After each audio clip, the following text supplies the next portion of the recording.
All right, totally didn't think of this, but Monday methods, right? So Monday methods of the SEMA. I really want to get through methods of the SEMA. So Sunday, Monday, Sunday SEMA, Monday methods. We're going to do them back to back now. Mostly because we've already been through the Art of War multiple times, and overlaying these other ancient military texts is enlightening, and it's not as much touched on as the Art of War, right? The Art of War is almost pervasive in popular culture, but these other texts, and there's a few more that we need to get to.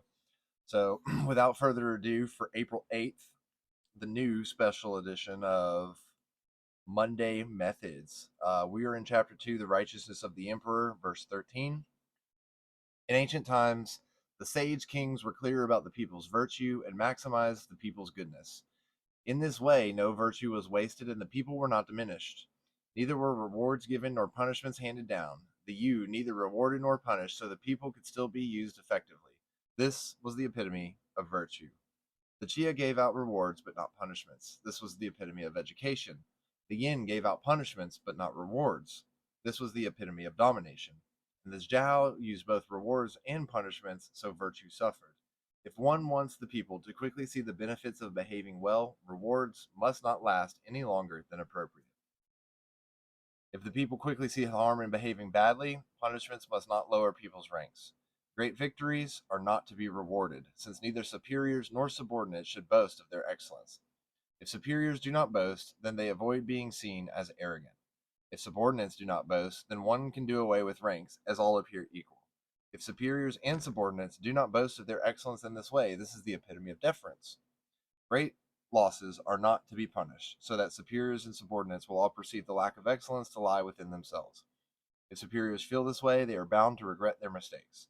If subordinates feel this way, they are bound to avoid their previous errors. If superiors and subordinates share the shame in such a manner, this is the epitome of deference. Okay, so this is pretty heady towards the end. But basically, it's talking about the yin and yang of punishment versus reward. Yesterday, we talked about a little bit of the yin and yang, right? The outside and the inside, the left and the right, the military and the state.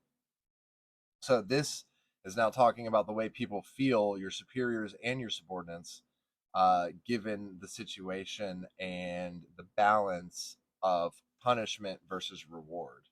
And so I think as we analyze ourselves and the discipline we implement upon ourselves in our daily lives, what is that punishment versus reward? Are we rewarding ourselves too much, or are we punishing ourselves too much? Are we making it so that we continue to feel in such a way of like he's saying, are we feeling like deference, or are we feeling good about it, and how do we move forward and tempering that? Okay, so April 8th, out of the Daily Stoic by Ryan Holiday and Stephen Hanselman. The cost of accepting counterfeits. When it comes to money, where we feel our clear interest, we have an entire art where the tester uses many means to discover the worth, just as we give great attention to judging things that might steer us badly. But when it comes to our own ruling principle, we yawn and doze off, accepting any appearance that flashes by without counting the cost. Epictetus Discourses 1.20.8 and 11. So this to me is making me think of like people give better advice to others than they give to themselves.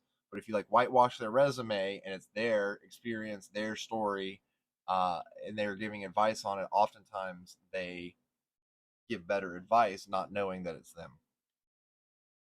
When coins were much more rudimentary, people had to spend a lot of time testing them to confirm the currency they just received is genuine. The Greek word "dokimazine" means to assay, or to check the quality of a mineral ore. Merchants were often skilled enough that they could test coinage by throwing it against a hard surface and listen to the note that it rang.